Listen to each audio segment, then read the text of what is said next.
আসসালামু আলাইকুম। বার্ডশপ থেকে আরও একটি ভিডিও নিয়ে চলে আসলাম আপনাদের মাঝে। আমি ইউনুস। তো এটা হচ্ছে আমাদের শপের যে ডায়মন্ড আপ ঘুঘুগুলো আছে, সিলভার ডায়মন্ড আপ, তার মধ্যে যেগুলো হচ্ছে এই। তো আপনারা অনেকেই আমাদেরকে বলেন যে আমাদের কাছে যে পাখিগুলো আছে এগুলো রানিং কিনা বা অ্যাডাল্ট কিনা। যদি আমি ওইটা একটু আপনাদেরকে দেখাই যে আমরা এখন পর্যন্ত পাখিগুলোর ডিম পাড়ার জন্য কোনো জায়গা দিই নাই। এই যে দেখেন, এখানে খাঁচার ভিতরেই ডিম পায়রা এই যে এটা বইসে আছে।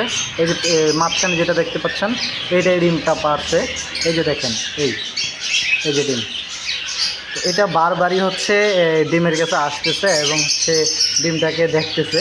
এই যে দেখেন, আমি যদি একটু সরে যাই তারপরেও দেখবেন যে ডিমের কাছে চলে যাবে পাখিটা। তো এই হচ্ছে অবস্থা। আমরা ইনশাল্লাহ পাখিগুলোকে সেট আপ দিয়ে দিব ডিম পাড়ার জন্য। আর আপনাদের যাদেরই ডায়মন্ড অফ ঘুঘু লাগবে আপনারা অবশ্যই চলে আসবেন আমাদের শপে। তো দেখা হচ্ছে পরবর্তী ভিডিওতে। আল্লাহ হাফেজ।